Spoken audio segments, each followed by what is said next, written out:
She had buried her name, her past, and what was left of her conscience somewhere east of the Mississippi, and still it followed her like smoke. Vivienne Hart had done the unthinkable, the unforgivable, the kind of thing that hollows a person out and leaves only the shape of who they used to be. She told herself it was survival. She told herself anyone would have done the same.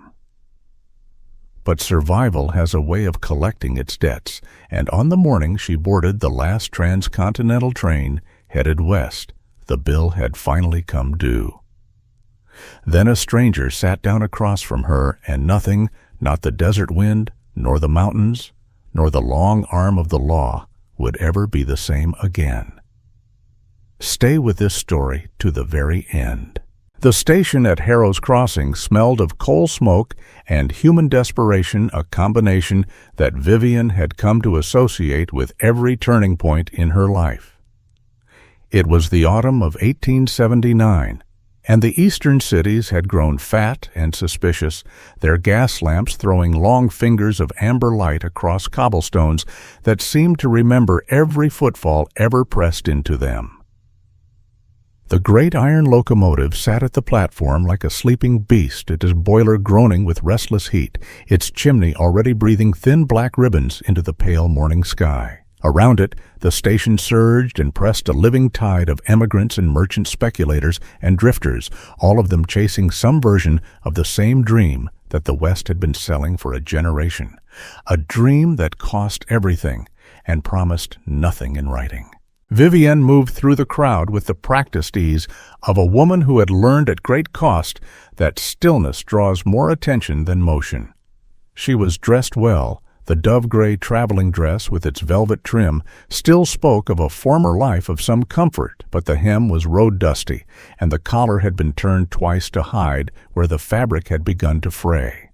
She carried a single leather valise worn smooth at the handles, and nothing else. Everything she had once owned, every mirror and silver hairpin and letter tied with ribbon she had left behind in rooms she would never return to. You learn quickly what is essential when everything else becomes a liability. She was full-figured in the way that painters of the previous century had adored, and this new age of corsets and constraint sought relentlessly to compress.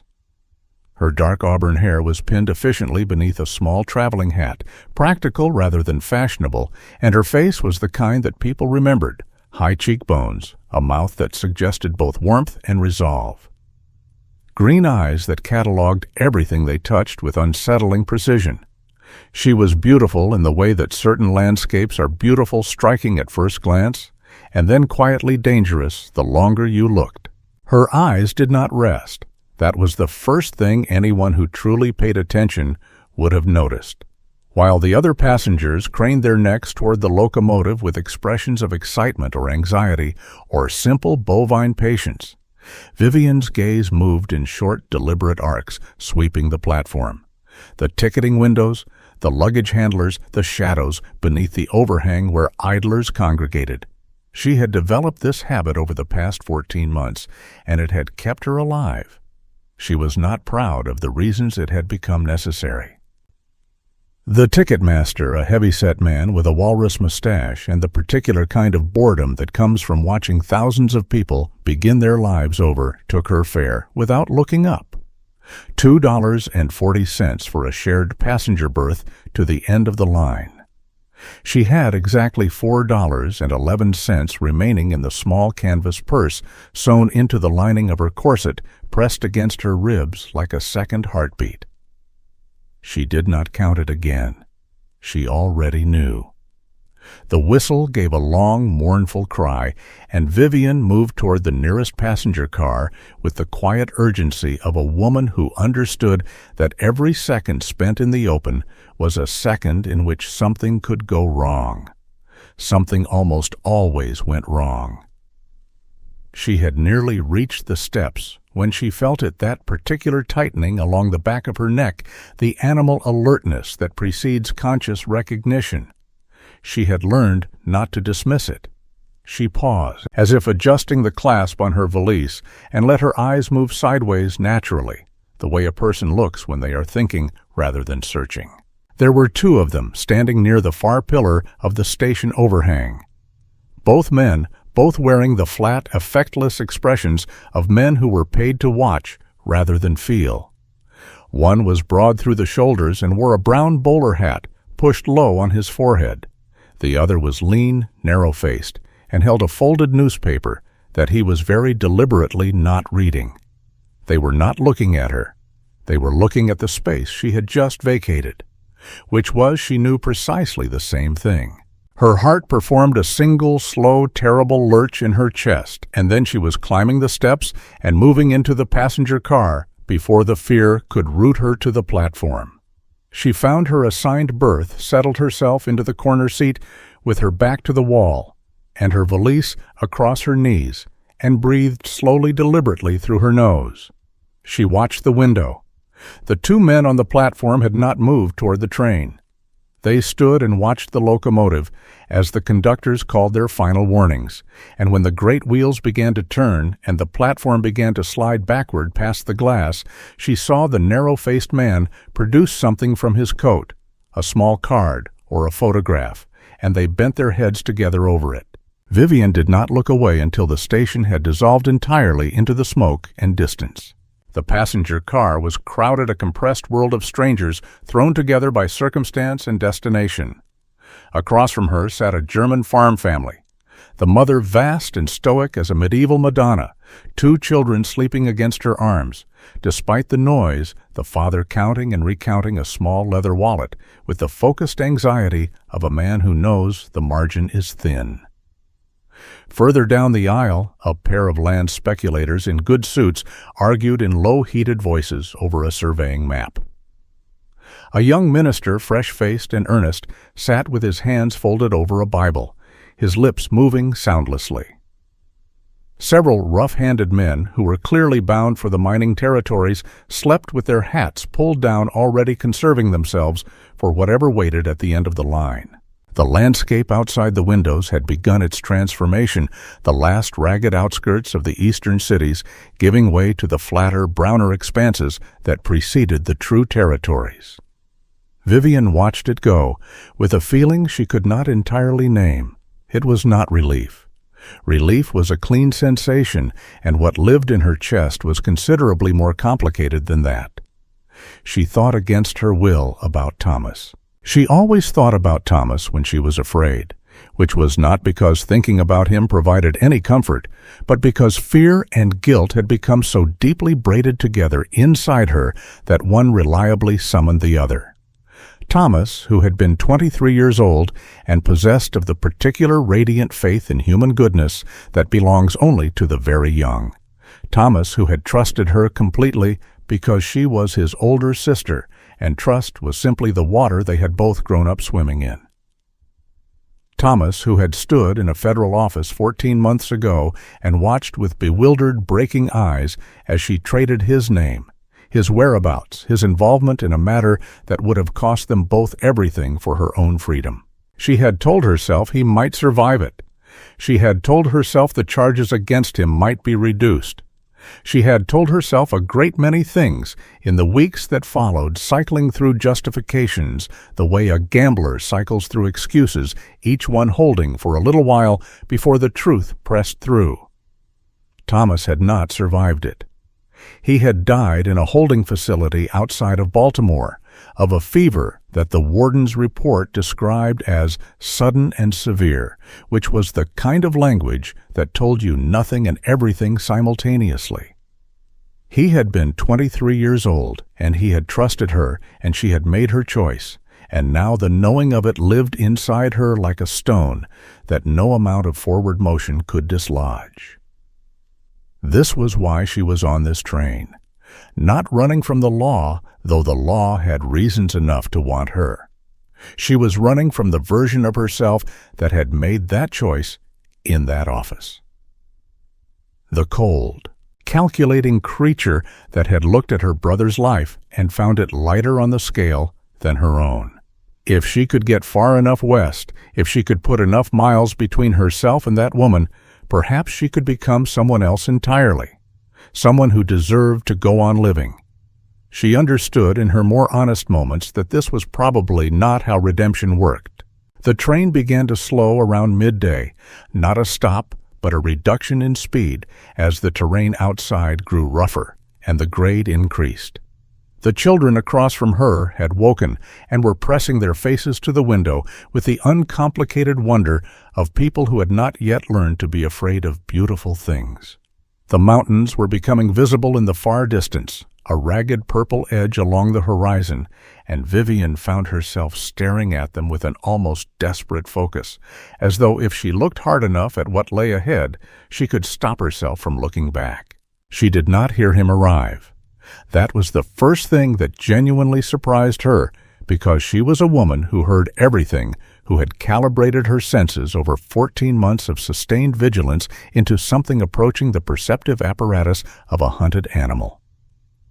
But when she finally became aware of the presence in the compartment doorway, he was already there, fully arrived, as though he had simply materialized from the jostling shadows of the aisle. He was tall, considerably over 6 feet, and lean in the way that men become lean when they have been living hard rather than eating poorly, the leanness of sustained physical exertion and irregular sleep. He wore a duster coat of oiled canvas that had seen several seasons of serious weather, its color somewhere between tobacco and rust, and beneath it a dark shirt and canvas trousers tucked into worn boots that spoke of many miles. He was perhaps 35, though hardship had written an ambiguous age across his face. The jaw was strong and unshaven, a few days' worth of dark stubble with a thread of gray at the chin. His hair was dark, pushed back from a forehead that bore a faded scar running parallel to the left brow, the kind of scar that invites questions and discourages them simultaneously. But it was his eyes that Vivienne registered with the particular clarity of someone whose survival has depended on reading people quickly. They were a pale, wintry gray, the color of overcast sky above a frozen river, and they moved through the compartment with precisely the same kind of systematic cataloging efficiency that her own eyes employed. He was doing exactly what she did. He was checking exits, registering faces, calculating distances. He was not, she understood immediately, a man who had come by this habit through curiosity. He met her gaze for exactly 1 second, long enough to register and be registered, and then he looked away with the practiced neutrality of a man who had learned that extended eye contact in uncertain circumstances is a provocation. This berth available? He asked it quietly without particular inflection, his voice a low baritone roughened slightly at the edges like good timber that had been left out in the weather. "The manifest says otherwise," Vivienne replied, which was her way of saying yes without saying yes, because the 2 available seats in this compartment were the only ones remaining in the car, and they both knew it. He settled himself into the seat diagonally across from her with an economy of movement that confirmed her initial assessment. Former military or law or both. Men who have spent years operating in environments where unnecessary motion announces position do not unlearn that discipline easily. He set a modest canvas bag on the seat beside him, pulled his hat forward slightly, and appeared to sleep. He was not sleeping. She knew because she was not sleeping either, and the performance of sleep and its reality produce a distinctly different quality of stillness. His breathing was slightly too controlled, and his right hand had come to rest in his lap at an angle that would allow rapid access to the lower left region of his coat, where the weight of a concealed revolver would produce exactly that particular hang in the fabric. Vivienne looked back out the window. The mountains were closer now, the purple edge resolving into individual peaks, white-capped and indifferent beautiful in the way that truly indifferent things often are. Hours passed in this manner, the 2 of them occupying the same small space with the careful attention of people who are each pretending not to study the other while studying the other with complete dedication. The German family disembarked at the first territorial stop, the children waving from the platform until the train carried them out of sight. The land speculators moved to the dining car. The young minister fell genuinely asleep, his Bible sliding sideways across his knees. At some point in the late afternoon, a conductor passed through checking tickets, and Vivienne watched from beneath lowered lashes as the tall man produced his without any particular haste, holding it at an angle that prevented easy reading. The conductor moved on. The man's hand returned to its resting position near his coat. "You have a habit," the man said without looking up from the middle distance he appeared to be studying, "of watching the conductor until he's completely out of sight." Vivienne felt a cold flicker of alertness run the length of her spine. She kept her face pleasantly neutral. "Traveling alone develops certain habits," she said. "A woman notices who holds authority in an enclosed space." "Fair enough," he said. And then, after a pause that lasted precisely the length of time required to make a decision, "You also spent about 40 seconds watching the platform at Harrow's Crossing before you boarded, specifically the two men under the overhang." The cold had spread to her hands. She folded them in her lap with deliberate calm. "You were on the platform." "Arrived just before the whistle," he said. "You didn't see me. That means you were focused on something specific." He turned his head then and looked at her directly, and in his wintry gray eyes there was something that was not quite sympathy and not quite accusation, but occupied the careful territory between them. "They were looking for someone with a description," he said. "The photograph they were consulting was a woman. Dark auburn hair." The silence between them took on a particular quality, dense and deliberate.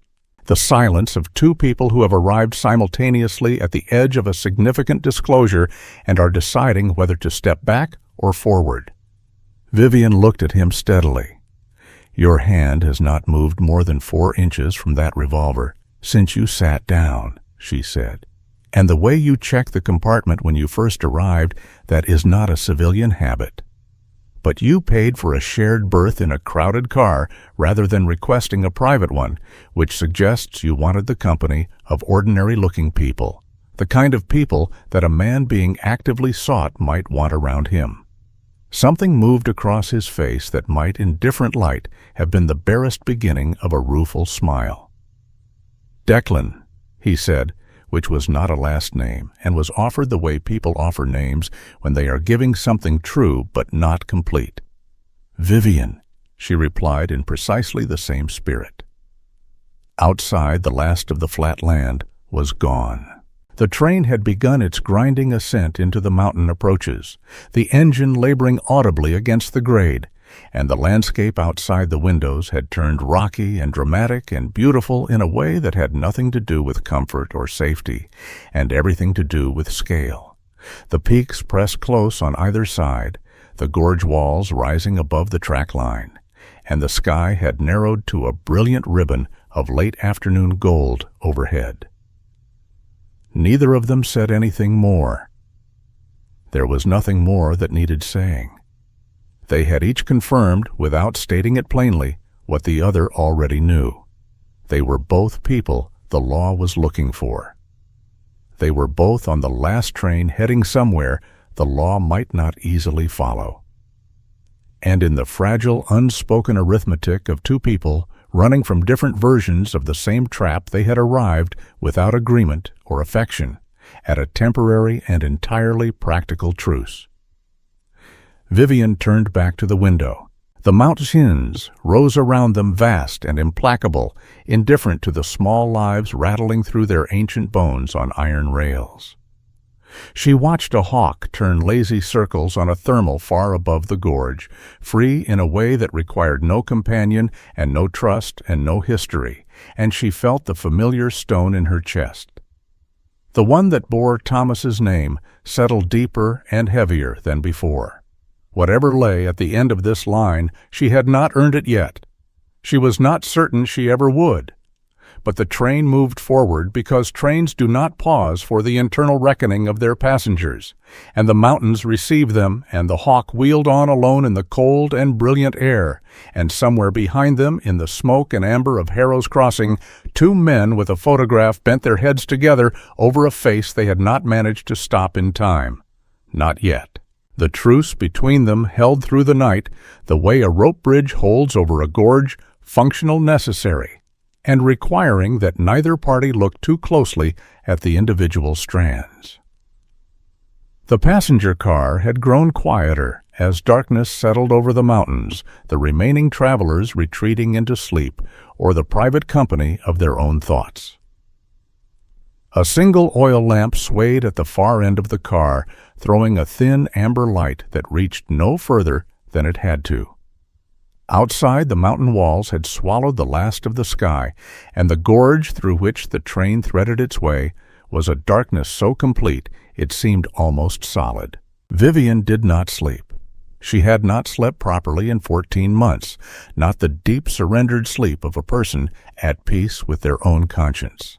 She had learned to exist on the shallow, vigilant rest of the perpetually hunted, a half-sleep in which some portion of her mind remained always on watch, cataloging sounds, measuring the rhythm of breathing around her, alert to any break in the pattern. She sat with her valise across her knees and her back pressed to the corner where the seat met the exterior wall of the car, the cold from the glass seeping through her coat in a slow, insistent way that she had stopped noticing hours ago. Across the compartment, Declan Voss appeared to sleep. She knew now that this was not precisely true, but his performance of it had grown more convincing as the hours passed, and she had decided to allow him the pretense.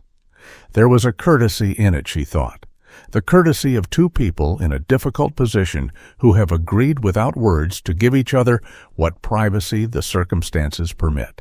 She studied him in the dim lamplight, the way she had been studying him since he sat down, adding detail to detail the way a careful painter builds a portrait, not all at once, but in layers, each session revealing something the last had not. The scar above his left brow was old at least a decade by the way the tissue had flattened and settled. There was a second mark smaller on the right side of his jaw, partially concealed by the stubble.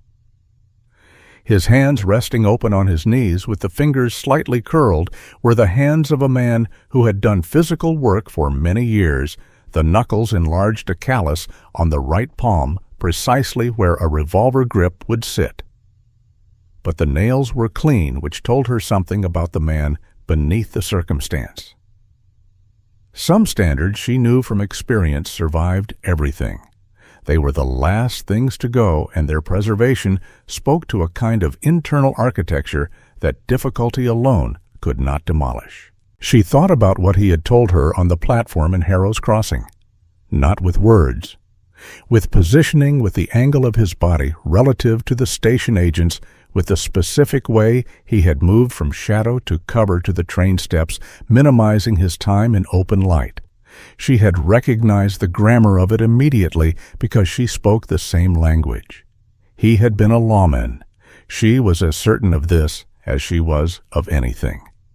The way he had clocked the two men under the overhang before she had, the way he understood what their body language communicated the specific quality of his alertness, alert to threat without the animal panic that ordinary fear produces. That was training. That was years of living inside systems of authority and enforcement. And whatever had broken him loose from those systems had been something substantial, something that had not merely ended his career, but had put him on the wrong side of the machinery he had once operated. Falsely accused. She did not know this as fact.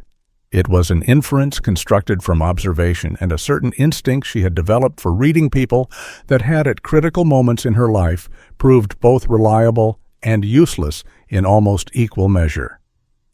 What she knew was that the men who were genuinely guilty of what they were accused of tended to carry their flight differently. There was a particular furtive quality to true guilt, a way of moving that suggested the person expected the ground itself to report them. Declan moved like a man who was angry, not a man who was ashamed.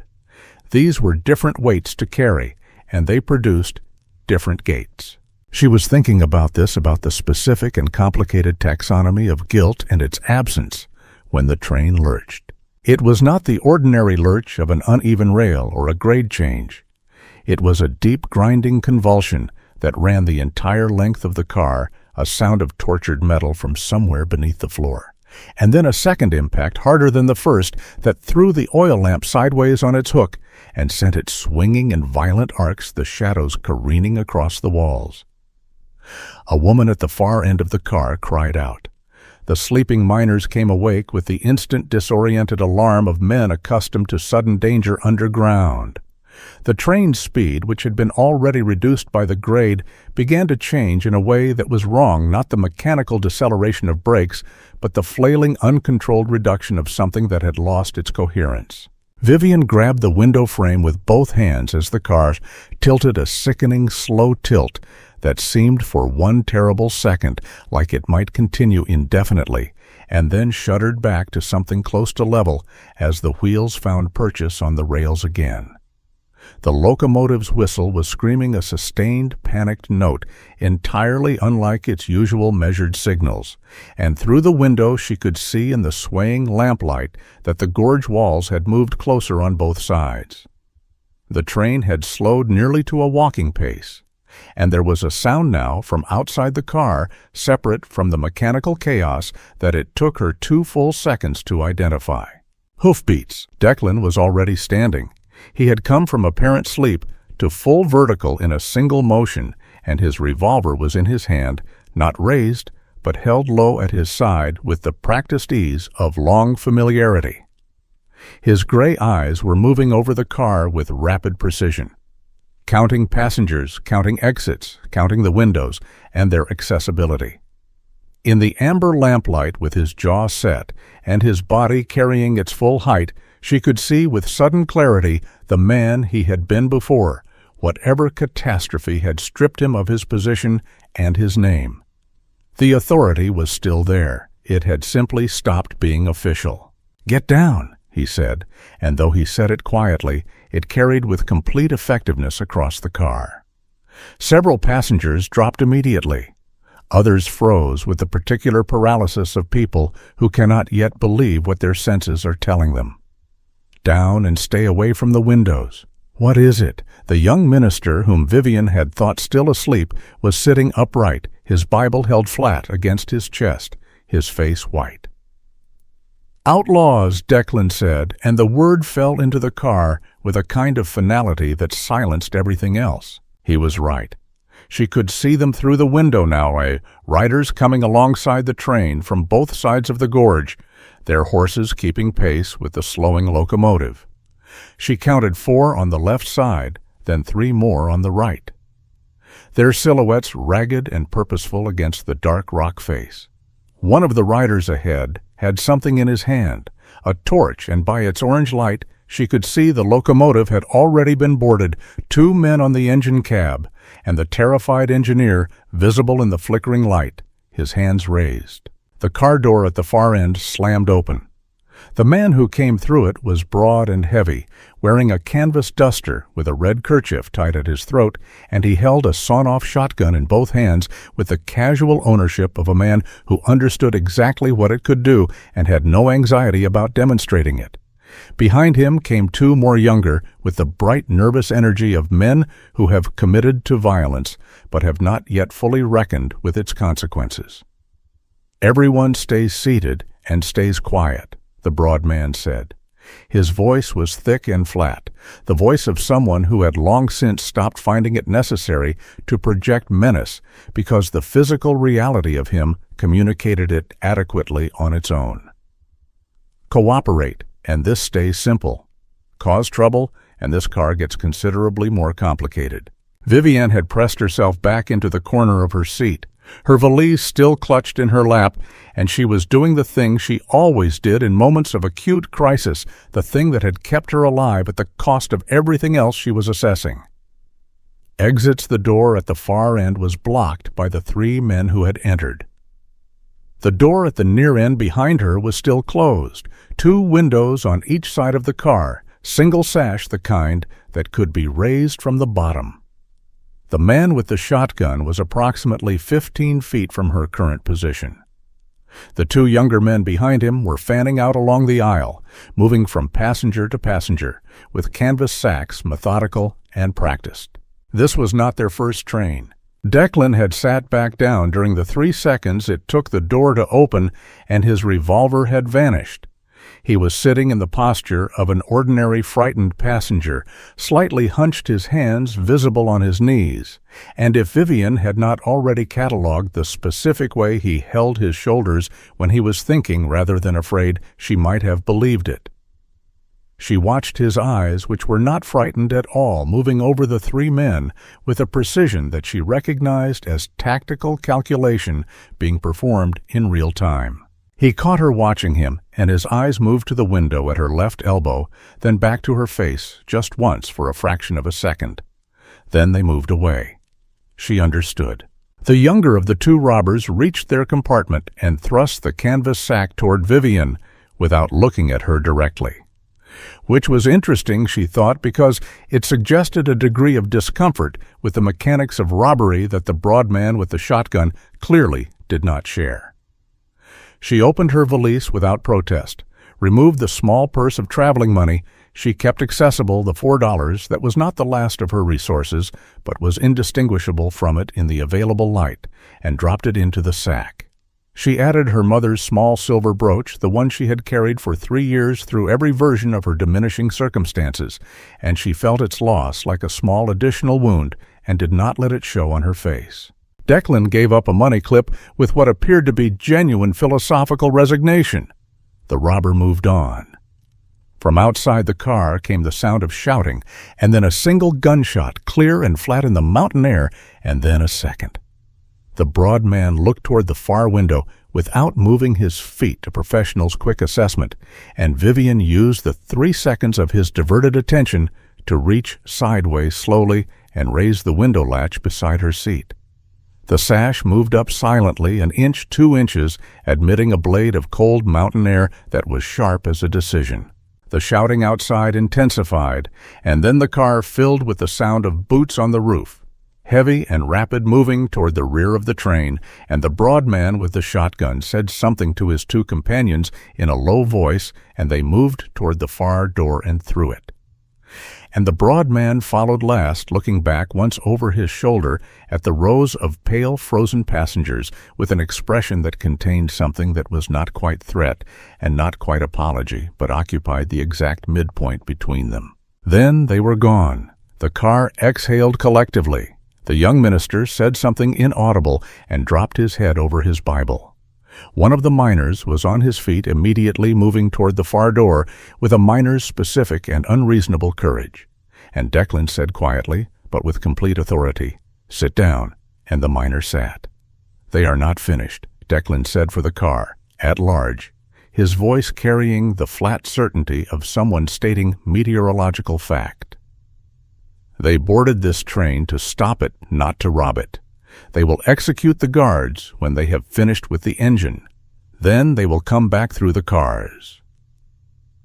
He paused, and the pause had the quality of a man giving people time to understand what he was saying rather than what he was implying.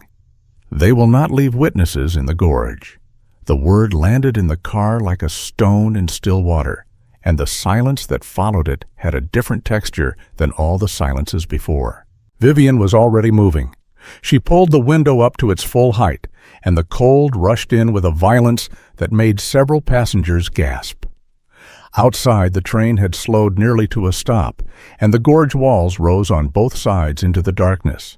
The rock faces fractured and stepped, offering handholds that would be in daylight or adequate light of any kind, navigable by someone with nerve and clear purpose. In this darkness, they were theoretical. "The near door," Declan said, appearing beside her. Without sound, his voice low enough that only she heard it. 30 seconds after I go through it, you follow. Stay below the window line on the left side of the car. There is a shelf of rock about 6 feet below the railbed on the north face. "You can see that from here," she said. "I saw it 20 minutes ago when I thought we might need it," he said, and there was no self-congratulation in his voice, simply the transfer of necessary information. He looked at her for a moment with those winter-gray eyes, and in them she read something that was not concerned precisely, but was adjacent to it, the regard of one person for another, who is about to do something that will require everything they have. "Can you run?" "I have been running for 14 months, she said. "I have not yet stopped." Something crossed his face that was too brief and too complicated to name. And then he was moving low and quick toward the near door, and Vivienne pressed herself against the wall beside the open window and counted to 30 with the focused attention of a woman who understands that the difference between 30 and 25 is the difference between alive and otherwise. At 28, fresh gunfire erupted from the direction of the locomotive, 3 shots in rapid succession, and the car around her devolved into a controlled chaos of bodies seeking the floor and the low spaces between seats. At 30, she went through the door. The narrow platform between cars was filled with cold, rushing air and the enormous sound of the mountain wind and rock and the deep metallic complaint of the near-stopped locomotive. Declan was already at the railing, one leg over his face, turned back toward her, with an expression of absolute functional calm that she would remember later when she had time to remember things. He dropped from sight without a sound. Vivienne gripped the iron railing, swung her leg over the side of the train, and looked down into the darkness below the railbed. She could not see the shelf of rock he had described. She could see nothing at all in the gorge below except the suggestion of greater darkness where the rock walls met the narrow strip of sky overhead. She could hear from the far end of the train the sound of men moving between the cars with purpose. She let go. The fall lasted less than 2 seconds, and the impact was harder than she had calculated. The rock shelf solid and uneven beneath her feet, and she went down to one knee with a force that would leave bruising for a week. But she was on it. She was on the shelf, and a hand closed around her upper arm in the darkness, steady and immediate, and she was pulled upright against the rock face. "This way," Declan said 6 inches from her ear. "Stay against the wall. Do not look down." She did not look down. She focused on the wall of rock in front of her face, on the narrow ledge beneath her feet, on the sound of his movement 3 steps ahead of her in the dark, and she moved. Behind them, from the direction of the train, there was more gunfire, then shouting, then a sound she chose not to try to identify. The cold was extraordinary, the kind of deep mountain cold that is not merely an absence of warmth, but a presence in itself, something with weight and intention pressing through her coat and dress as though it had a personal interest in reaching her. Declan moved with a sureness in the darkness that told her he was navigating by some combination of instinct memory of what he had seen from the window and whatever internal compass men of his particular history developed through long practice in difficult terrain. She followed his sound and trusted it the way you trust a guide rope in the dark. Not because you can see where it leads, but because the alternative is standing still, and standing still is not an option. They moved along the shelf for what felt like a long time, but was probably no more than 10 or 12 minutes before the rock face began to angle upward, and the ledge broadened into something that could generously be called a path. Declan slowed, then stopped, and Vivienne came up beside him, breathing hard, the cold air burning in her lungs with each inhalation. Below and behind them, the train sat motionless in the gorge, and there were torches moving along its length, small and orange in the darkness. And the sounds that came up from it were sounds she pressed deliberately out of her mind and filed away in the place where she kept the things she could not afford to spend time on. "North face will take us up to the ridge," Declan said. His breathing was controlled, not easy, but controlled the deliberate management of a man whose body was already telling him it had been asked for more than it had immediately available, She noticed for the first time that his left hand was pressed to his side beneath the duster. "You are hurt," she said. He turned to look at her, and even in the darkness she could read the quality of his expression, the specific reluctance of someone deciding how much of the truth to dispense. "When we were on the shelf," he said, "a ricochet. It is not severe." She did not believe him about the severity, but she understood that this was not the moment for the conversation. The ridge was above them, and the gorge was behind them, and the torches along the train were still moving, and the mountain cold was settling in for the night. With the inexorable patience of things that do not need to hurry because they know they will win eventually. "Then we go up," she said. He looked at her for another moment, and she thought she saw at the edges of his expression that complicated something again, the thing that was too brief and too layered to name. Then he turned toward the slope, and they climbed. They climbed for 2 hours in the dark, and the mountain did not make it easy. The north face was a catalogue of everything the high country could offer in the way of difficulty loose shale that shifted underfoot with a sound like breaking crockery. Ice-slicked granite shelves that required hands as well as feet, narrow chimneys in the rock where the wind funneled with a fury that was almost personal. Vivienne's traveling dress was not made for this. The hem caught on outcroppings and tore, and she tore it further herself, deliberately ripping the skirt back to the knee with the pragmatic violence of a woman who has stopped caring about appearances in favor of surviving them. Her fine leather boots, made for station platforms and parlor floors, found purchase on the rock with increasing difficulty as the temperature continued its steady, indifferent descent. Declan climbed ahead of her, and she watched the way he moved with the focused attention she had been giving him since the compartment, reading him the way you read terrain, looking for information in every detail.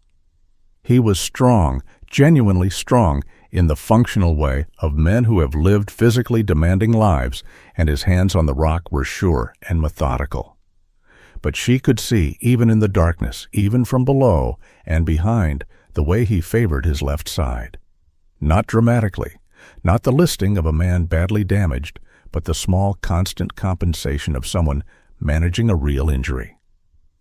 The way each time he reached upward with his left hand, there was a fraction of a second's hesitation before the extension, a minute tightening in the set of his shoulders that cost him something, and that he was working with considerable discipline to conceal. She said nothing about it. She understood the economy of difficult climbs in cold darkness, and she understood that pointing out a man's limitation when he has chosen to manage it silently is not assistance, but interruption. She saved her breath for the climbing and watched him, and kept her own counsel. They came over the ridgeline as the first gray suggestion of dawn was beginning to separate the sky from the peaks to the east, a lightening so gradual and provisional that it was more like the withdrawal of darkness than the arrival of light. The ridge was exposed, swept by a wind that came from the northwest with nothing between it and them for what felt like a considerable portion of the continent, and the cold it carried was of the kind that makes you understand viscerally and immediately that the land does not know you are there and would not adjust its behavior if it did. Declan stopped at the ridgeline and turned to give her a hand up over the last shelf of rock, and she took it, not because she needed it, but because refusing it in these circumstances would have been a performance of independence more concerned with appearance than function. His grip was firm and then gone, and he was already scanning the terrain below the ridge on the western side, which fell away into a broad forested valley, still deep in shadow, the tops of the pines showing dark and close-packed in the gray light. "Trees give us cover," he said, "and firewood if we can risk a fire." "How bad is your side?" she asked. He looked at her, and she saw the precise moment he made the calculation, the moment he decided that the distance between here and where they needed to get was too long to cover on a fiction. He pulled the left side of his duster open. The dark shirt beneath was darker still along his lower left rib cage. the fabric stiff and heavy with dried blood, and below it, where the shirt had worked loose from his waistband, she could see a wound that was emphatically not what he had characterized as not severe. The bullet had entered at an angle just below his ribs and exited, which was something in its favor, but the channel it had cut through his flesh was ugly and deep, and the dried blood was surrounded by fresh seepage that suggested the climbing had worked it open repeatedly. "That needs to be closed," she said. "I am aware," he said, and his voice was steady, but his face in the growing gray light had a pallor beneath the weathering that had not been there on the train. "You have been climbing with that for 2 hours," she said, which was not a question. "I have done more difficult things in worse condition," he said, and the way he said it was not boastful but simply factual, the kind of statement that carries the weight of specific and unpleasant memory, and she believed him, and that belief made her feel something complicated that she set aside for later examination. They descended into the trees as the dawn built itself incrementally above the peaks, the light coming down through the pine canopy in long, thin shafts that moved when the wind moved the branches so that the forest floor was a shifting pattern of shadow and pale gold. The cold remained absolute, but the trees broke the wind, and the absence of that sustained battering made the temperature feel almost bearable by comparison. Pine needles underfoot thick and silencing, the smell of resin and frozen earth, and the particular clean emptiness of high-altitude air that has not passed over any human settlement for a considerable distance. Declan moved more slowly in the trees. She stayed closer to him, close enough to be of use, if the word for what was happening to him became something she was not yet naming. They found a place where a massive granite boulder had created a natural shelter on 3 sides, the 4th open to the south and to the thin winter sunlight that had begun to reach the valley floor. Deadfall was everywhere, the dry gray wood of fallen pines, and she gathered an armful while Declan lowered himself to the ground against the rock face, with the specific, controlled care of a man who is managing the distance between functional and not. "You know how to build a fire," he said, watching her arrange the wood. It was not a question either. "I grew up in a house with 8 people and 1 stove," she said. "Yes." He had matches in a small tin in his coat, and she used 3 of them before the tinder caught, and then fed the flame with the careful patience of someone who understands that a fire in the early stages is a negotiation. When it had established itself sufficiently to be trusted for a few minutes, she turned to him. "I need to look at it properly," she said, "and I need you to tell me honestly how long it has been bleeding." He was quiet for a moment. "Since the shelf," he said. "I caught the ricochet when I dropped from the train, the first drop." "Before I came down," she said. "Yes." Which meant he had guided her along that ledge in complete darkness over uncertain terrain, with a bullet wound in his side that was producing enough blood loss to put the pallor she could now see clearly on his face. She pressed her lips together and said nothing for a moment, because what she felt was a complex amalgam of things that were not simple enough to fit into straightforward language, and because the most urgent thing was not what she felt, but what needed to be done. She opened her valise. She had packed with the specific economy of a woman who has been in difficult situations before and has tried to anticipate the kinds of difficulty that the world reliably produces. Among what remained after the robbery, the hidden money in her corset lining a folding knife, a small tin of dried beef, a wool scarf she had not yet needed. She had 2 petticoats, white cotton laundered, before she left, because cleanliness in a dressing had seemed like a reasonable precaution even when she did not yet know she would need one. She removed both petticoats and began tearing them into strips with the folding knife long and as uniform as she could manage. The tearing sound was loud in the sheltered silence of the boulder, and each strip she added to the pile felt like a small, deliberate choice. "You are destroying your underskirts for a man you have known for approximately 12 hours, Declan said. His voice was dry, but there was something underneath the dryness that was not quite as controlled as the surface. "I am destroying them for a wound," she said. "The man they are attached to is secondary."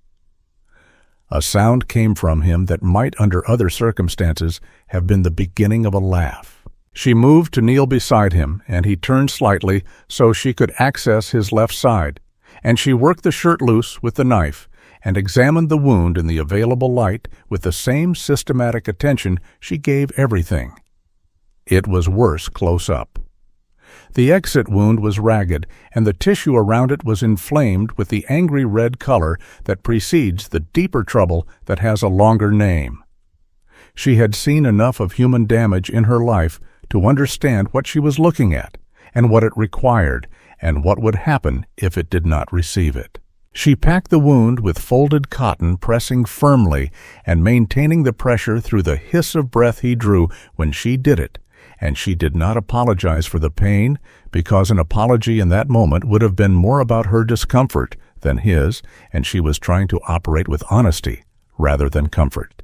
She bound the packing in place with the longer strips, working them around his rib cage with the care of someone who understands that a dressing poorly applied is worse than none, and she tied the ends with the firm, clean knots her mother had taught her 20 years ago for reasons that had nothing to do with bullet wounds.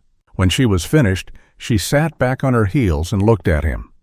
He was watching her with those gray eyes, and in them was an expression she had not seen there before, not the tactical assessment of the compartment, not the functional calm of the ledge and the climb. It was something rawer and more unguarded than any of that, the expression of a man who has been operating alone for long enough that the simple fact of being attended to by another person has caught him somewhere he was not defended. It lasted only a moment. Then the shutters came down again, not completely, but sufficiently. "You have done that before," he said. "Not for a bullet wound specifically," she said, "for other things." He nodded, accepting this the way he seemed to accept most things. She told him, not probing at the edges, not asking the questions that the statement naturally invited. She appreciated this more than she would have said. She fed more wood into the fire and unwrapped the tin of dried beef, and divided it with the exact scrupulousness of someone who has been hungry enough to understand that fairness in rationing is not a courtesy, but a principle. She gave him the larger portion because he needed the strength more, and did it without comment, and he accepted it without comment, and they sat on either side of the small fire while the winter sunlight moved slowly across the forest floor and the mountains stood around them in their ancient absolute silence. "Why were they looking for you?" he asked eventually. Not demand, not interrogation. The tone of a man who has decided that they are far enough from the world that honesty is less dangerous than continued pretense. She looked at the fire for a long moment. The flames were steady now, the wood good and dry, and the warmth reached her face and hands with a tenderness that the rest of the morning had entirely failed to provide. "I gave information to federal agents," she said, "information that belonged to someone else, someone who trusted me to keep it. And the person did not survive the consequence of my information," she said. She kept her voice even. She had learned through repetition that evenness was possible even when the words being spoken were the heaviest ones you owned. "He was my brother." The forest received this in silence. A branch somewhere above shifted in the wind, and a small cascade of needles came down through the shafts of light, turning slowly. "How old?" Declan said. 23. He said nothing for a moment. When he spoke again, his voice had something in it that she had not heard there before, something careful and personal, the sound of a man handling a subject he knows the weight of from the inside. "I had a deputy," he said, 26 years old. Good instincts, better nerve than most men twice his age. When I was accused, he was the only one who said publicly that he did not believe it. A pause. They found a way to discredit him, cost him his badge and his standing. Last I heard, he was working a cattle ranch in the territories somewhere. He looked at the fire. I think about what that cost him, regularly." "Is it different?" she asked. "Causing harm by telling the truth versus causing harm by staying silent?" "I have been asking myself that for 2 years," he said. "I have not arrived at a satisfactory answer." "Neither have I," she said, "for 14 months. They sat with this shared unresolution between them, and it was, she realized, the most honest conversation she had engaged in since before the night in the federal office, which was also not coincidentally the last time she had been genuinely at rest. She did not examine this realization too closely. The morning aged around them, the sunlight strengthening fractionally, the forest settling into its daytime rhythms, and Declan slept properly for the first time she thought in as long as she had been watching him. His breathing changed within 20 minutes of finishing the food deepening and losing its controlled quality, and he went down into sleep the way exhausted people go completely and without negotiation. She sat beside the fire and kept it feeding it steadily, and she watched the forest around their shelter with the sustained vigilance that had become her most constant companion, and she thought about Thomas as she always did, and the thought had its usual texture of stone and shame. But there was something slightly different in it this morning, some fractional shift she could not quite name, like the difference between carrying a weight alone in the dark and carrying it in the early morning while someone else sleeps nearby. She did not know if this constituted anything meaningful.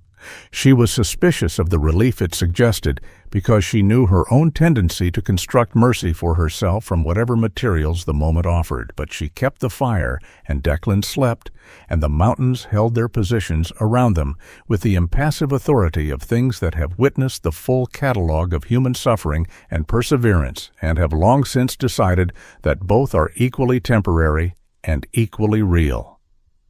By mid-afternoon he was awake again, and the color in his face had returned to something that was not yet good, but was substantially better than the gray she had watched spread across it on the ridge.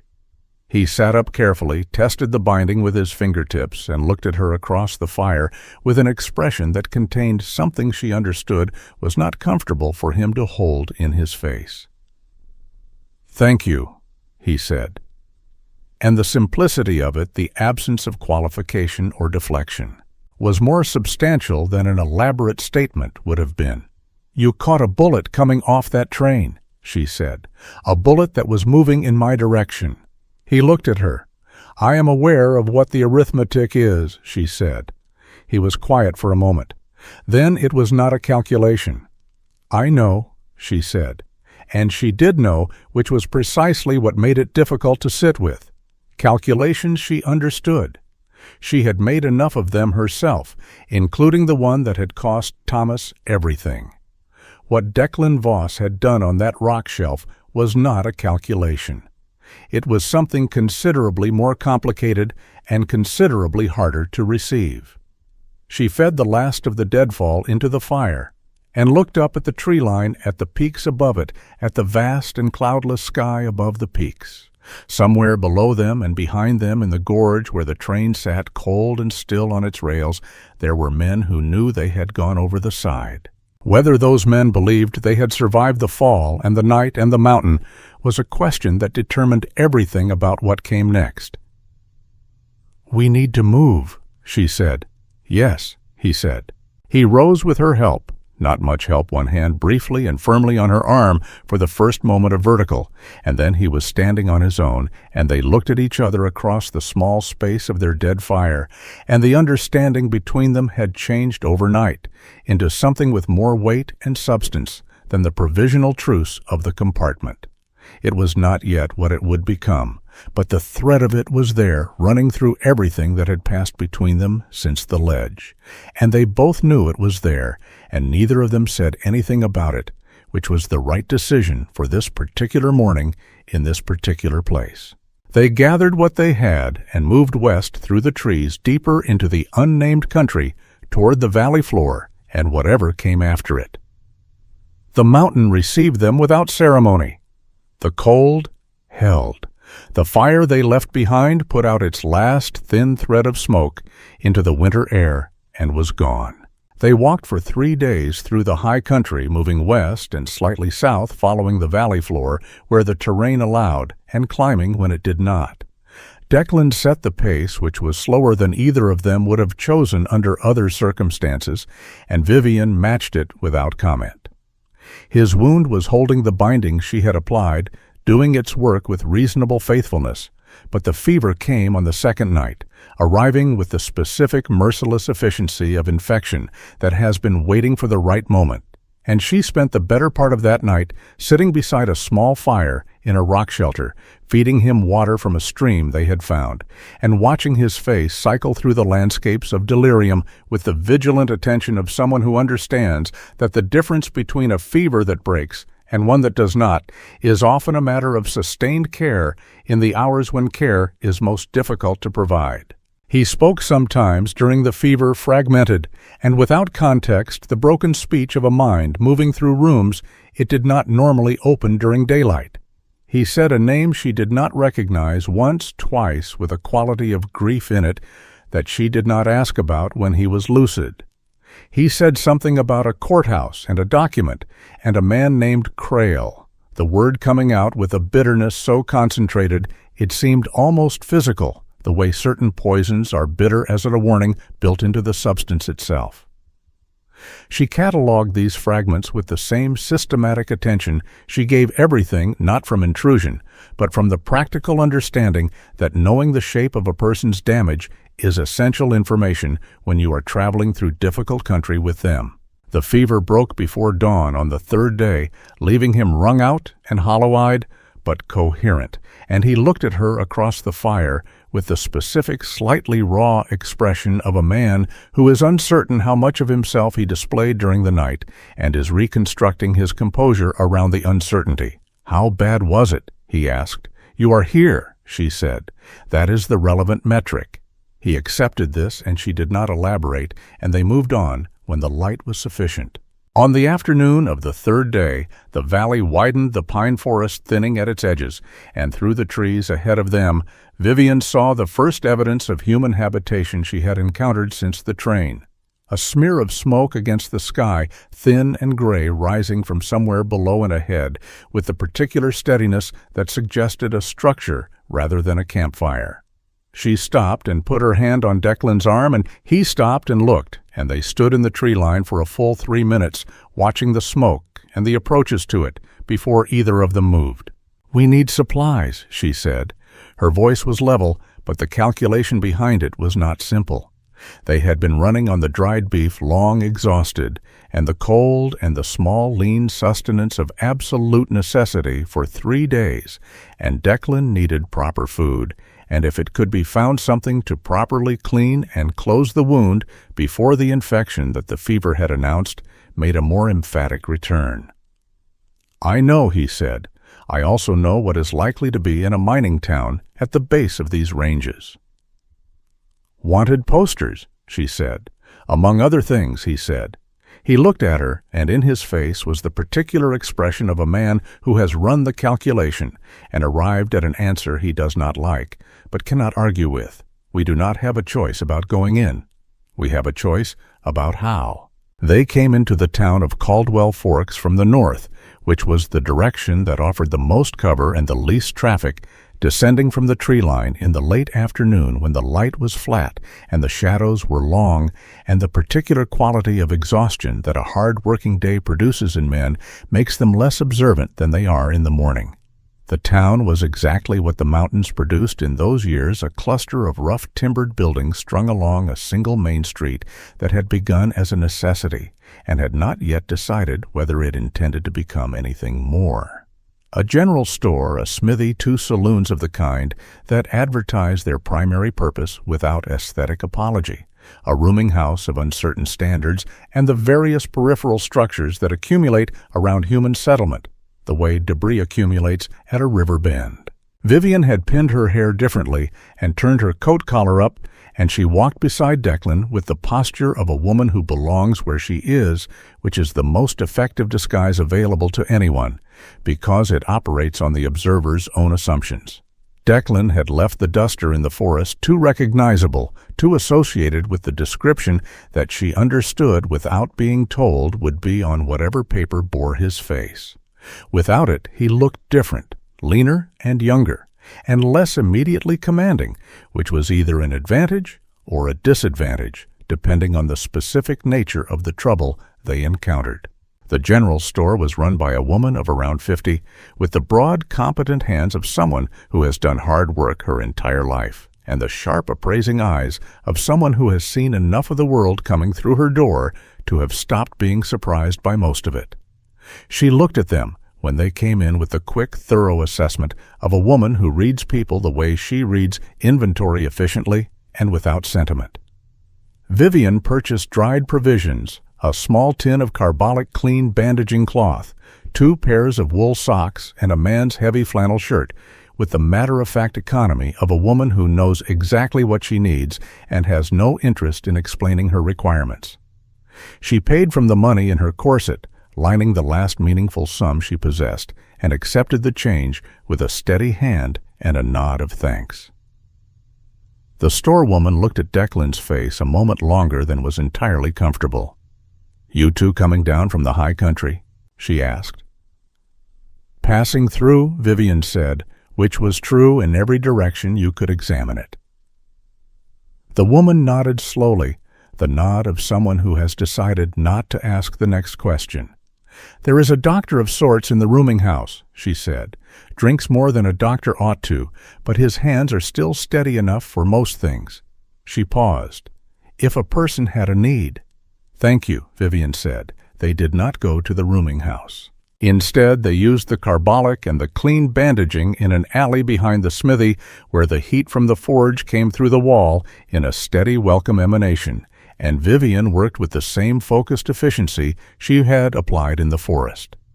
Except that now she could see what she was doing in adequate light for the first time, and what she saw confirmed that they had threaded a narrow margin. The wound was angrier than the firelight had revealed the edges not as clean as she had hoped, but it had not progressed to the stage that required intervention she could not provide. She cleaned it thoroughly enough that Declan's jaw set in a hard, sustained line, and his breathing became the controlled, deliberate breathing of a man managing significant pain through conscious discipline, and she worked through his management of it without softening her thoroughness, because thoroughness was what the wound required. "You are not gentle," he said when she had finished and was tying the last strip. "Gentle and effective are not always compatible," she said. "I chose effective." "I noticed," he said. And there it was again, that almost thing at the corner of his mouth, the suggestion of something warmer than his default expression, brief and self-contained and genuine for its brevity.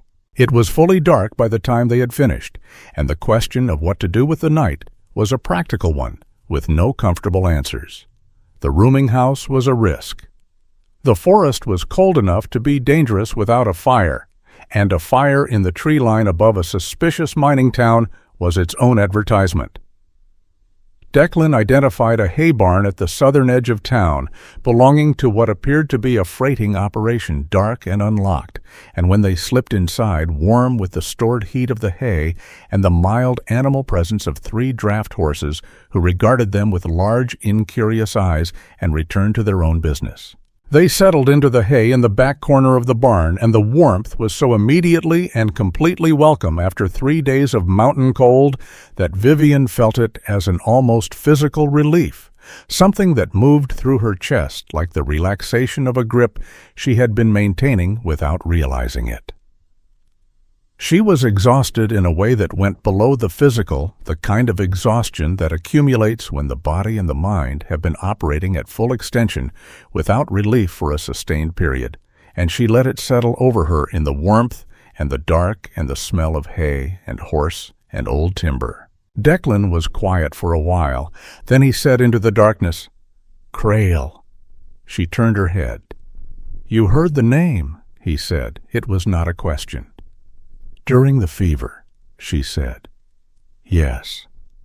He was quiet again for a moment that had the quality of a decision being made. "Marshal Garrett Crail," he said. "He was my partner for 6 years." I trusted him the way you trust a man whose life you have been responsible for and who has been responsible for yours. The way that kind of trust builds without your entirely choosing it, because the situation demands it and the man seems to warrant it. She said nothing. She understood the architecture of this kind of story from the inside, and she understood that it required space rather than response. "There was a man killed in Redfield County 2 years ago," Declan said. "A county official corrupt in the specific and documented way that corrupt officials in those territories generally are taking money from the wrong people and delivering favorable decisions in exchange. I had been building a case against him for 8 months. Crail knew. The case knew every piece of it, knew where the evidence was kept." He paused. "The official was found shot, and the weapon was found, and it was registered to me, and I had no alibi for the night in question because I had been following a separate lead alone, which is the kind of thing that seems reasonable until it is the only thing standing between you and a murder charge." "Crail arranged it," she said. "Crail was in the pay of the same people the official had been dealing with," Declan said. "When the official became a liability, Crail resolved the liability and used the resolution to remove the one person who had the evidence to expose the arrangement. 2 problems, 1 action. It was from a purely operational standpoint efficient." The bitterness in his voice when he said that last word was the same concentrated bitterness she had heard during the fever, and she understood now what it contained. It was not just anger at the betrayal. It was the anger of a man who cannot entirely withhold a dark, involuntary admiration for the precision of the trap, because he is enough of a tactician to recognize good work even when it has been done to him. "Where is Crail now?" she asked. "That," Declan said, "is the question I have been asking for 2 years." He said it in a way that closed the subject, not with hostility, but with the finality of a man who has taken a thing as far as he is prepared to take it tonight, and she respected the boundary of it, and let the silence return, and within 20 minutes she could hear by his breathing that he had gone to sleep the deep sleep of someone whose body has finally received enough warmth and stillness to override the vigilance that has been sustaining it. She slept too. Properly for the first time in longer than she could accurately calculate the sleep of someone who has for this particular hour, in this particular darkness, nothing left to run from that is more immediate than tomorrow. She did not dream about Thomas. She would think about this later, and she would not know what to make of it. Morning came through the barn's plank walls in thin, parallel lines of pale light, and Vivienne was awake before it had fully established itself. Old habit. And she was sitting up and taking stock of their situation and their remaining supplies when she heard Declan's breathing change, and then his voice very low and very still. "Do not move," he said. She went absolutely motionless. "The door," he said. "Someone has put a bar across the outside."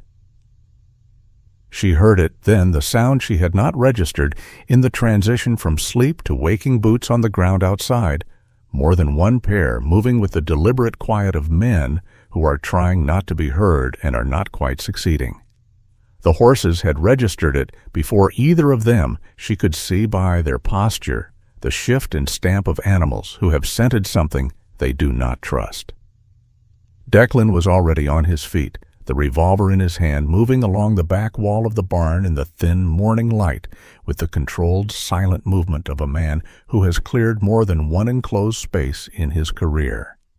Vivienne pulled her folding knife and moved to the opposite side, covering the other angle, because 2 people covering the same angle is 1 person wasted. There were 3 windows in the barn, all shuttered. There was the main door, now barred from outside. There was a hayloft with a loading door near the roof, currently closed. And there was, she had noted the previous night before, sleeping a gap in the rear wall, where 2 planks had warped apart over years of mountain weather, wide enough to admit a determined person moving sideways currently invisible from the door. She pointed to it. Declan looked assessed and shook his head once minimally. Not yet. A voice came from outside the barn door, and it was a voice that she watched do something to Declan's face that very few things had done in the time she had been watching his face. It moved through him like cold water, changing everything in its passage. "Voss," the voice said. It was a measured voice, unhurried, with the particular confidence of a man who has already counted his advantages and found them sufficient. "I know you are in there. We found your fire in the forest, followed it down. I have 7 men with me, and the barn is surrounded, and I want you to know that I take no particular pleasure in this." Declan stood perfectly still for a moment. His face had done something she had not seen it do before.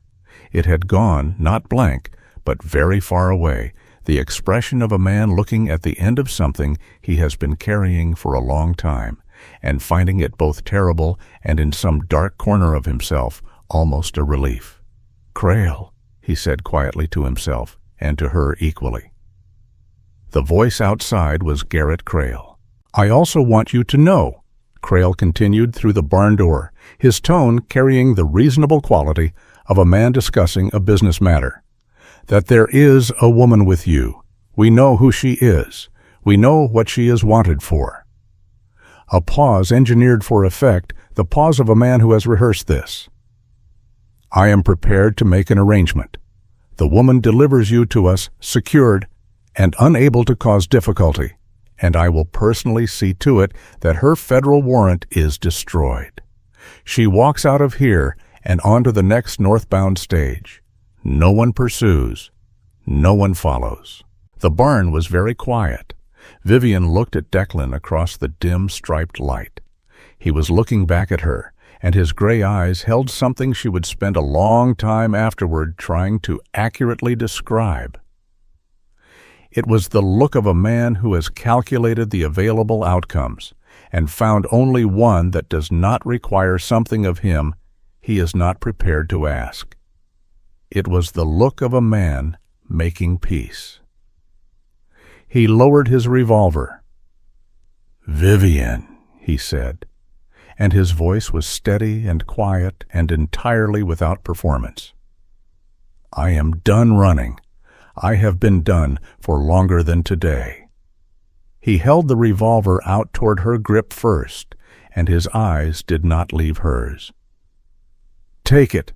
Tie my hands with the bandaging strip. Give them what they want." A pause.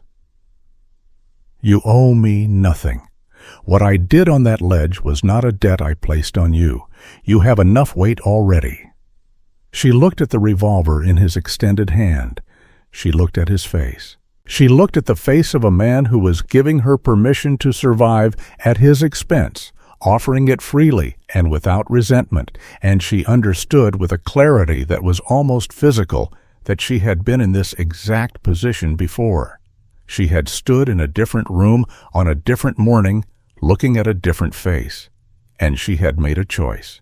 And that choice had followed her for 14 months through every mile and every door and every sleepless night, until it had become the stone in her chest that no forward motion could displace.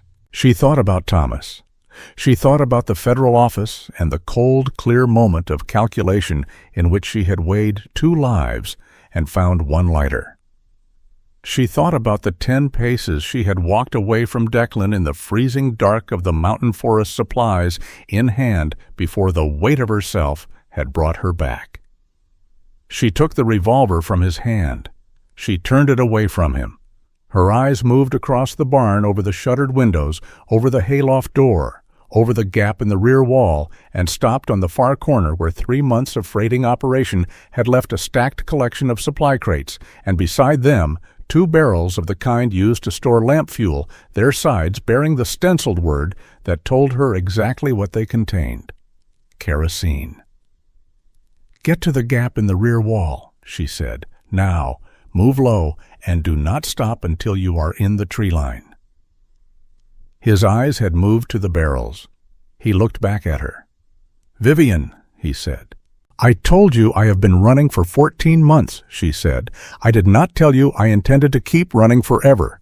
She met his eyes, and she held them, and what passed between them in that moment was not a declaration, but a recognition, two people seeing each other with the complete, unguarded clarity that is only available at the outer edge of ordinary stakes. "Go." He went.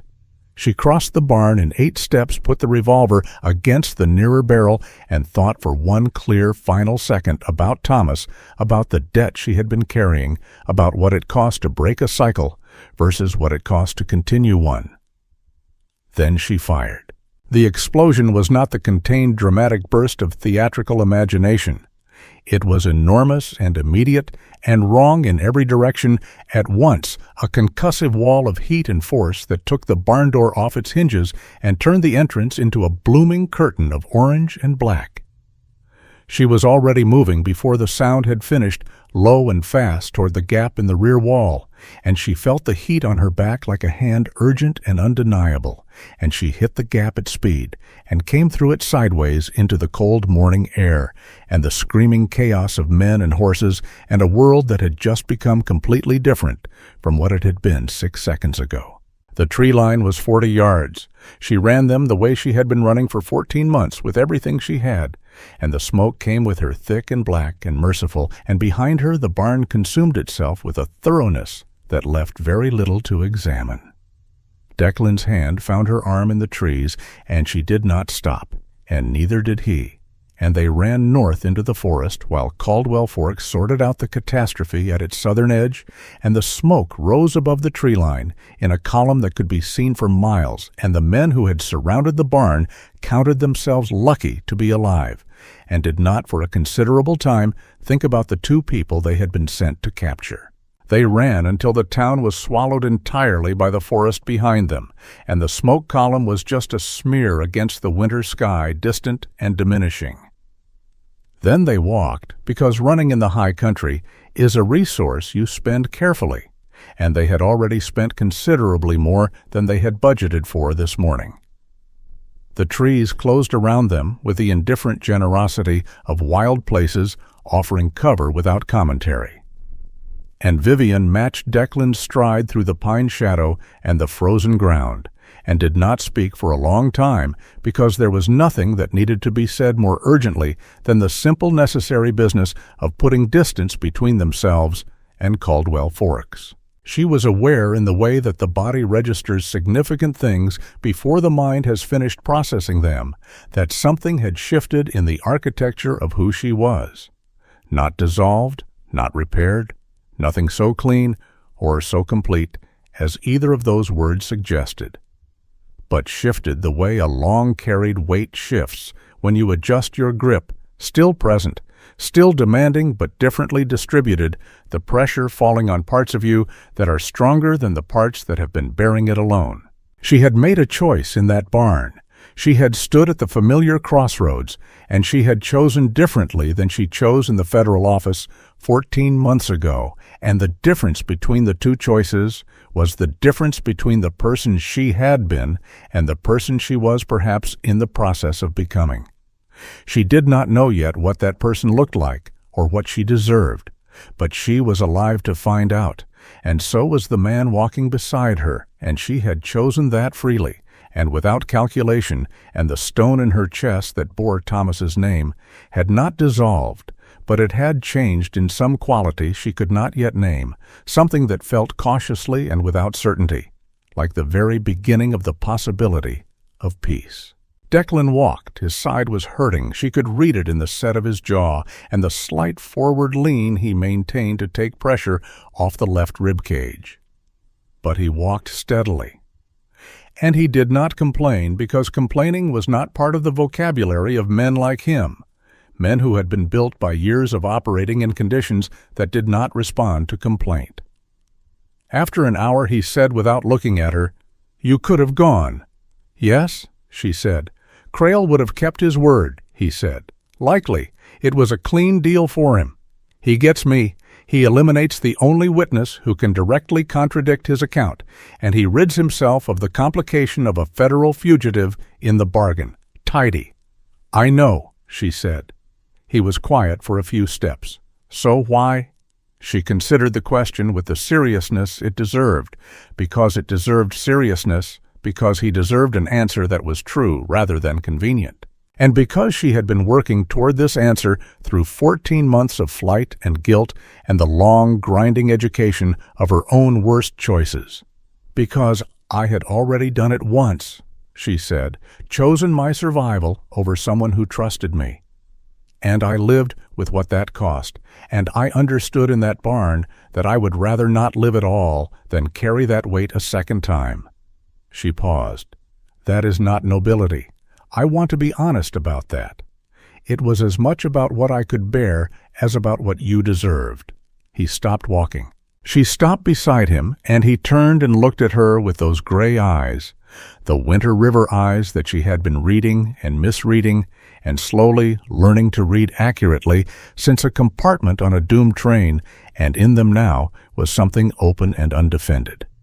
The expression of a man who has had his entire professional life built on the assessment of truth and falsehood, and who recognizes when he hears it the specific and uncommon quality of a person telling the complete truth about themselves without softening. "That is the most honest thing anyone has said to me this in 2 years," he said. "I have been practicing honesty," she said. "I was not always good at it." "Neither was I," he said. And then, after a moment, with a quietness that was not soft, but was very genuine, "Thank you for what it cost you to stay." She nodded, and they began walking again, and the forest received them as it had been receiving them, without judgment and without ceremony, the way the natural world receives all things that move through it with sufficient persistence. They climbed northwest for 2 more days, following a ridgeline that Declan navigated with a certainty that she eventually asked about, and he told her that he had passed through this range 4 years ago on a manhunt that had taken him further into the territories than his jurisdiction technically permitted. Which was, she reflected, probably the least surprising thing he had told her. He knew water sources, and he knew how to read the snowpack on the slopes above them for avalanche risk, and he knew which exposures held the most firewood and which rock formations offered the most shelter, and she contributed. What she had the patience for, sustained vigilance that she had developed through 14 months of survival, an eye for edible things in the winter landscape that her mother had taught her in a different life for different reasons, and the specific, practical competence of a woman who has been solving problems with limited resources for long enough that resourcefulness has become less a skill than a disposition. On the second evening, they found the valley. It was not large, perhaps a mile across at its widest, enclosed on 3 sides by ridges that would, in the worst of winter, make entry and exit difficult enough to constitute a natural deterrent. A creek ran through its center, not frozen yet, to its bottom, moving with the clean, purposeful sound of water that knows where it is going. The tree cover was dense and old, the kind of forest that takes a long time to grow and has not been disturbed.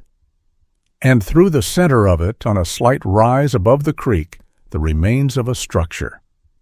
Not a building exactly, the bones of what had perhaps been a trapper's cabin.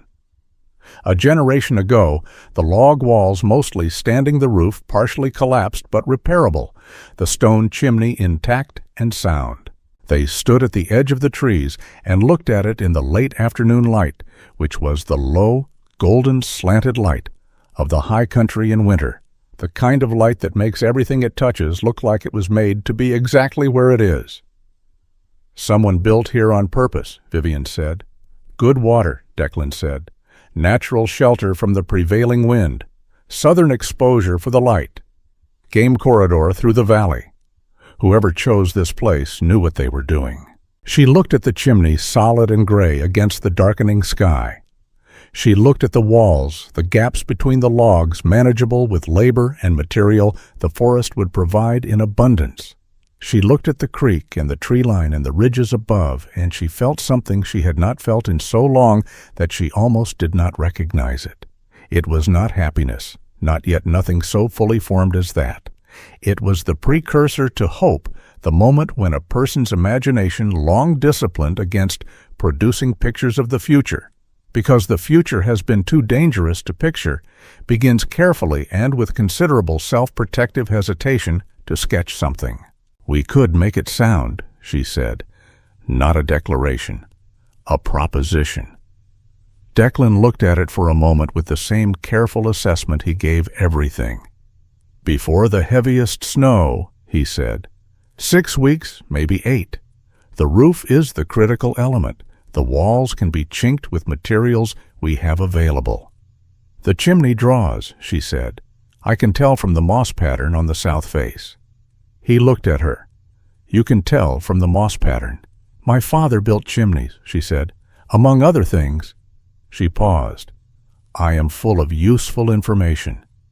He looked at the structure again, and the thing at the corner of his mouth was fully present, now unguarded, and it changed his face in a way that the firelight had suggested, but the full light of late afternoon confirmed, making him look younger and less burdened, and like the man he might have been if the world had not required him to be so relentlessly armored against it.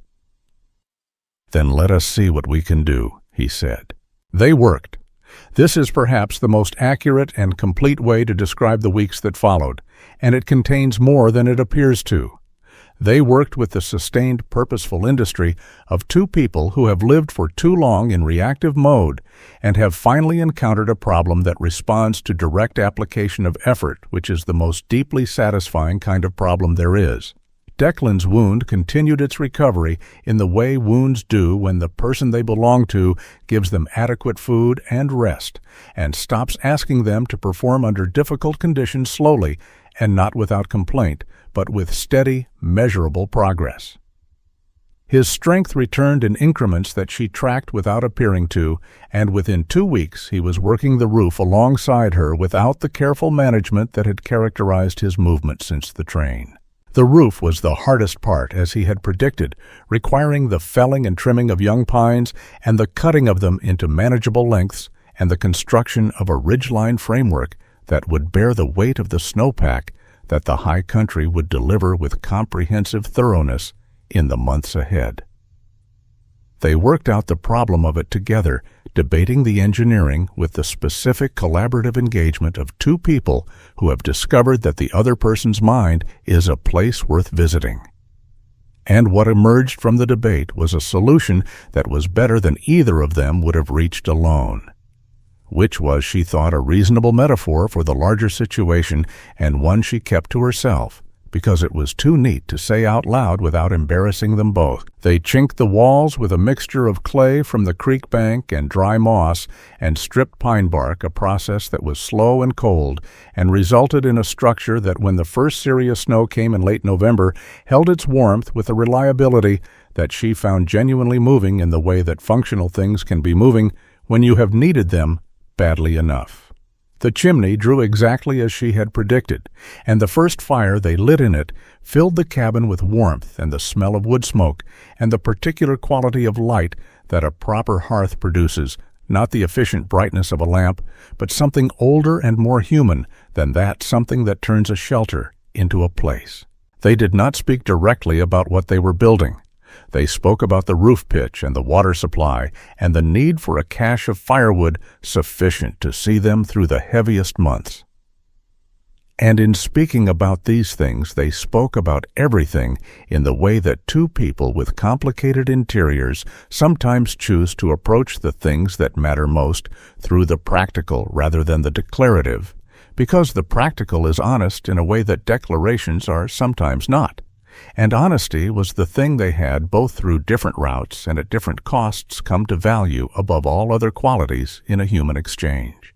But there was an evening in early December, the snow having arrived in earnest, and the cabin sealed against it, and the fire settled into its steady, faithful work, when the silence between them shifted into a different quality of silence, the kind that is not an absence but a presence, weighted and warm, and asking a question that neither of them had been willing to be the first to ask. Declan was sitting on the low bench he had built against the south wall, turning a piece of wood in his hands with the idle attention of a man whose body is at rest and whose mind is somewhere adjacent. Vivienne was sitting across from him, mending the tear in her coat, with thread she had salvaged from the lining of her valise, and the fire was between them, and the snow was outside, and the world beyond the ridge had never been further away or less relevant. "I think about whether I will ever clear my name," Declan said. Not to her specifically, to the room, to the fire, to the version of himself that still carried the shape of the man he had been before Crail. Whether that is something that remains possible, whether the evidence I had assembled still exists somewhere, or whether Crail has had 2 years to ensure that it does not. She set down the mending. "Do you need it cleared?" she asked. "Or do you need to know that you know the truth of what happened?" He turned the piece of wood in his hands and was quiet for a moment. "That is a more complicated question than it appears," he said. "I know," she said. "I have been sitting with a version of it myself." He looked at her. "Whether I can be forgiven," she said, "or whether I have to simply become someone who does not require forgiveness in the way I have been requiring it. Someone who acts correctly going forward and accepts that the past is the past and belongs to the past and cannot be renegotiated." She paused. "Thomas is gone. I cannot trade him back. I can only be the kind of person that the version of me he believed in would have recognized." The fire moved in the hearth, the wood settling with a small domestic sound. "He would have recognized what you did in that barn," Declan said. The simplicity of it went through her like light through clear water, reaching places that more elaborate consolation had never touched. She did not answer immediately, because the answer required assembling itself from several different places inside her, and she gave it the time it needed. "Yes," she said finally. "I think he would have." They did not say anything else for a while, and the fire did its faithful work, and the snow continued outside with the patient, comprehensive ambition of mountain winters, and the cabin held them in its new warmth with the particular reliability of things built by hand from what the land provides.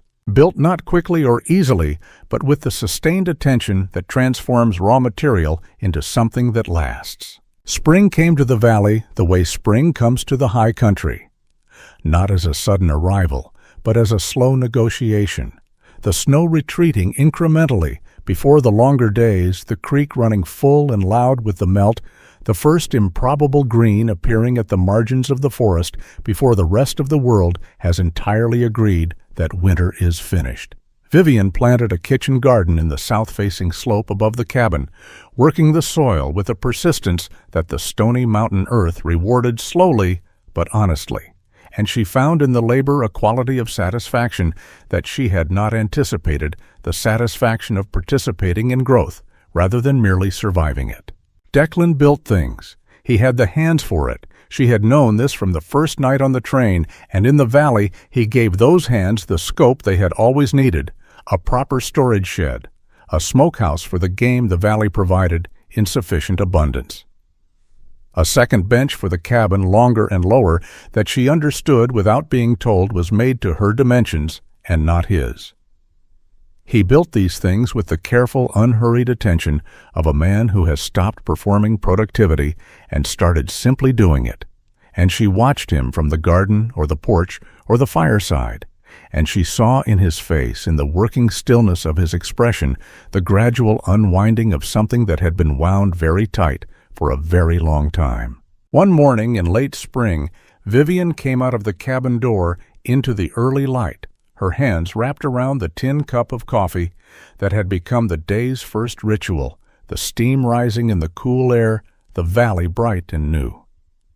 Below the ridges, the creek catching the early sun in quick, shifting pieces. She stood on the porch that Declan had built, and she looked at the garden and the shed and the smokehouse and the pine forest on the valley walls and the sky above the peaks, open and blue and indifferent in the way of all vast things. And she breathed in the cold, clean air of the high country, and she felt fully and without qualification that she was where she was supposed to be.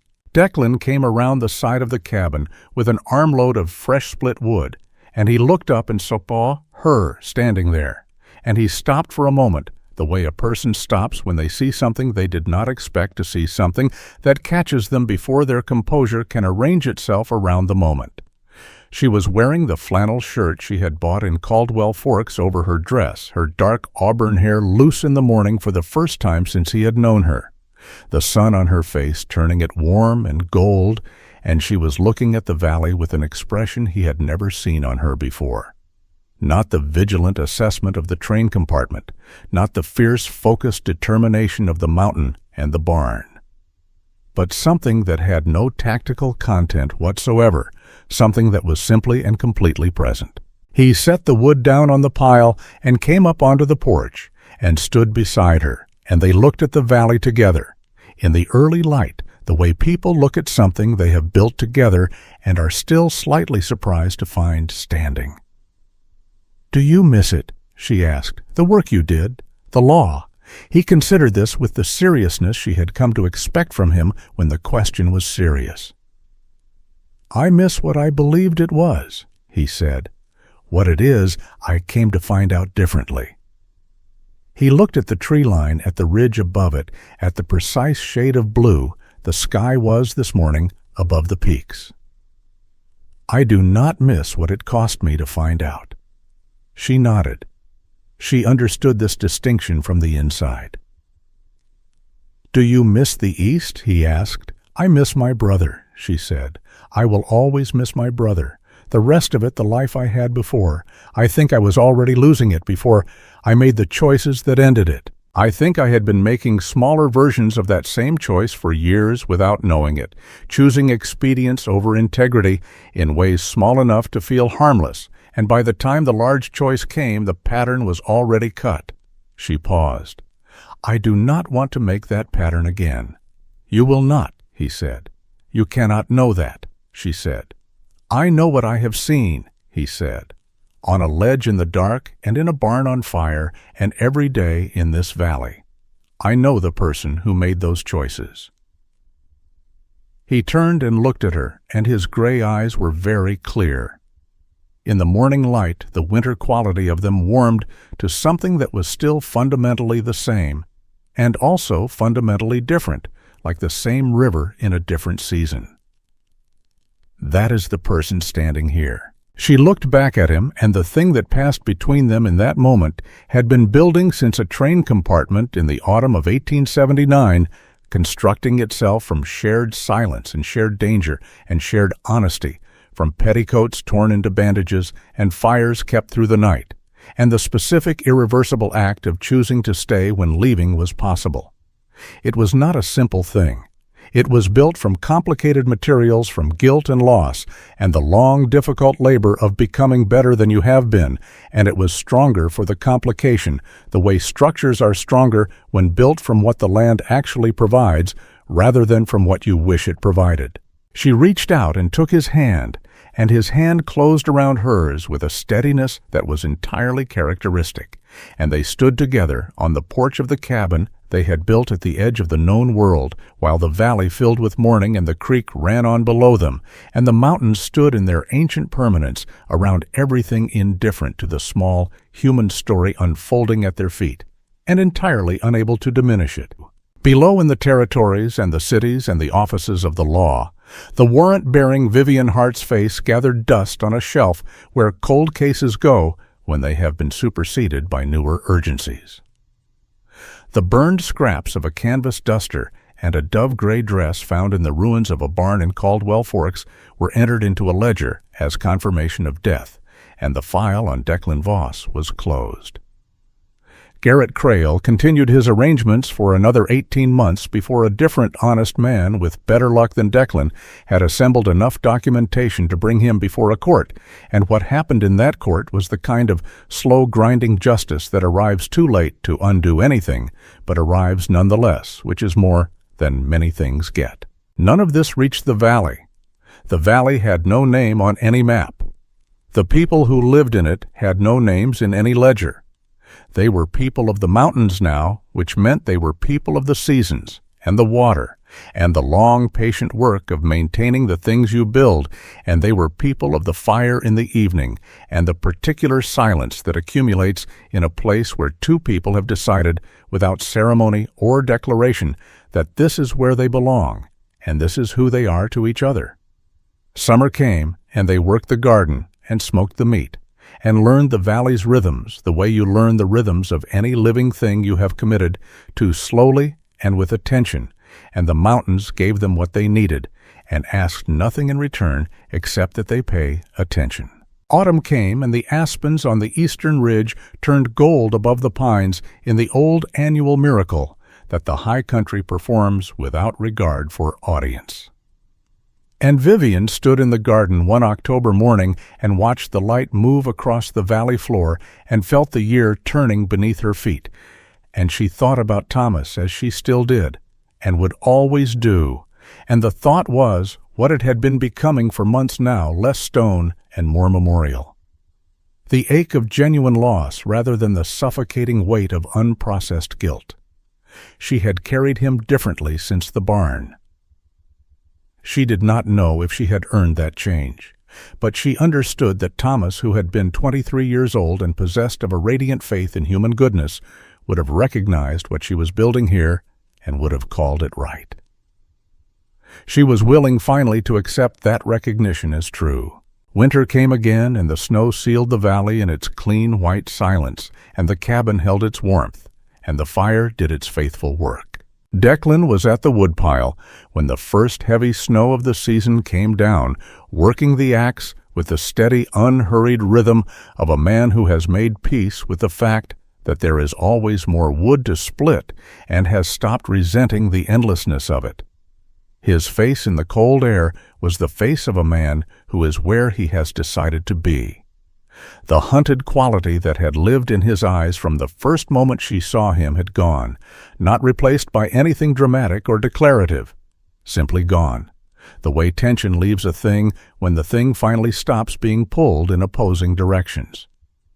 He looked up and saw the snow beginning, and he looked at the cabin, and then at her on the porch, and he said nothing, and she said nothing, and the snow came down between them in the soft, comprehensive way of mountain snow covering everything equally.